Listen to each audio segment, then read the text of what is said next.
Hi again. In Samuel Andrews' Christianity and Anti-Christianity in Their Final Conflict, page 32, here Andrews is talking about Paul's doctrine of the Antichrist and the mystery of iniquity that he mentions the only time he uses the word apostasy is in 2 Thessalonians 2.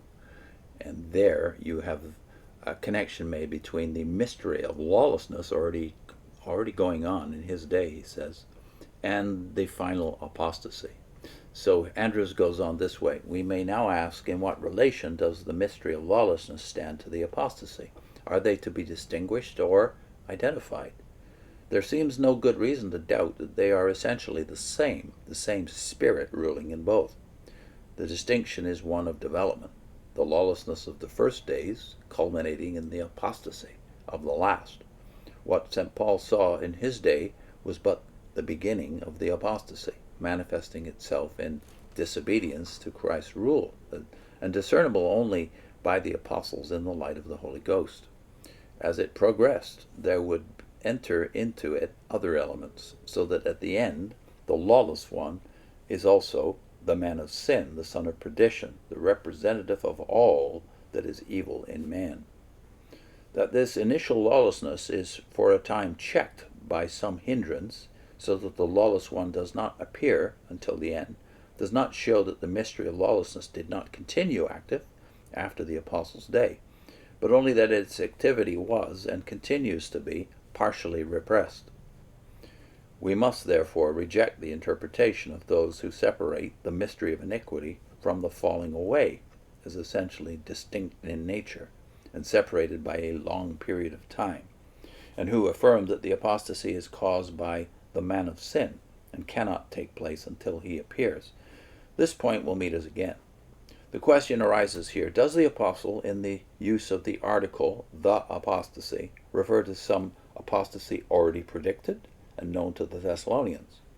This is most probable. This knowledge may have come from the Lord's predictions known to them, where he speaks of the spiritual condition of the church just before his return, or from the previous teachings of the apostle, or from words of prophecy spoken in the church, or possibly from traditional interpretations of Old Testament prophecies. Again, the numerical extent of the apostasy. It is clear that the apostle expected that many would be infected by the spirit of lawlessness already working and fall away from their heavenly standing. In other and later epistles, he expresses his fear that the church will fall as Eve fell, and that he could not present the disciples as chaste virgin unto Christ. He often speaks as if many of those he had gathered were unfaithful. Thus he says, writing to the Philippians in 3:18, many walk, of whom I have told you often, that they are the enemies of the cross of Christ. And again, all seek their own, not the things which are Jesus Christ's. To the elders of Ephesus he said in Acts 20:29, I know this, that after my departing shall grievous wolves enter, not sparing the flock. Also of your own selves men shall arise, speaking perverse things, to draw away disciples after them. In his last epistles he speaks of the perilous times to come, and of those who would yield to the temptations in terms that imply large numbers. Then he deals with the man of sin. Westcott and Hort translate that, the man of lawlessness. The question which first meets us, does the apostle speak of an individual or of a series of persons, or of anti-Christian principles? As we have seen, it was the early belief that he spake of a person, and this is justified by his language. The use of the article in the designations the man of sin, the son of perdition, the lawless one, does not of itself show that an individual must be meant, but taken in connection with the other parts of the apostle's description, it makes this conclusion certain. It is said by Bishop Ellicott, quote, Antichrist, in accordance with the almost uniform tradition of the ancient church, is no mere set of principles or succession of opponents, but one single personal being.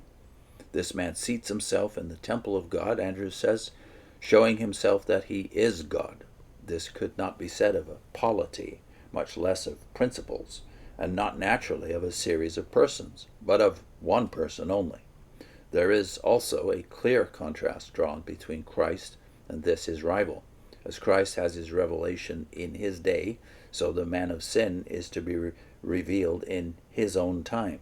As Christ has his coming, parousia, so the man of sin has his coming, parousia. As the Lord received power from the Father to do his works, so he is endowed by Satan with all power and signs and lying wonders, and he is to be destroyed by Christ at his coming.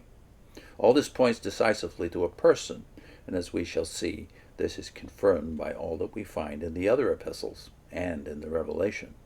But this does not forbid that the anti-Christian spirit may have been working in individuals all along from the beginning. And so there have been already many antichrists, as said by St. John in his epistle. If then St. Paul speaks here of the last antichrist in whom the anti-Christian spirit culminates, we next ask, in what relation does he stand to the apostasy? It is said by some, and in general by Roman Catholic commentators, that he is its cause. He leads the church astray by the miracles and signs he is able to do in confirmation of his lies. The apostasy, therefore, does not really begin until he appears, and so it is still future. But we have already noted that the beginning of the apostasy was seen by the apostle in the mystery of lawlessness then working. There was then, indeed, some restraining power, something that hindered its full development. And we may say that so long as this hindrance remains, the apostasy is not fully manifested. The mystery of lawlessness still continues. In this sense, it is still future. The last and greatest of the Antichrist has not yet come. But it is nevertheless true that he is not the cause of the apostasy. On the contrary, he is its product. The spirit of lawlessness is consummated in the lawless one, and he cannot therefore appear until its last stage, the last time, and thus will be its last and truest representative. And the influences that will mold his character will also prepare the way for his reception. This interaction permits him to be both product and, in a limited sense, the cause, as Napoleon was both the child of the revolution and its leader. These influences molding him and preparing his way will be considered later. More to come from Paul. I'll put in a link to Manfred Brauch on this very passage that Andrews is starting with here from Paul, 2 Thessalonians chapter 2. Manfred Brauch on the man of lawlessness. See you soon.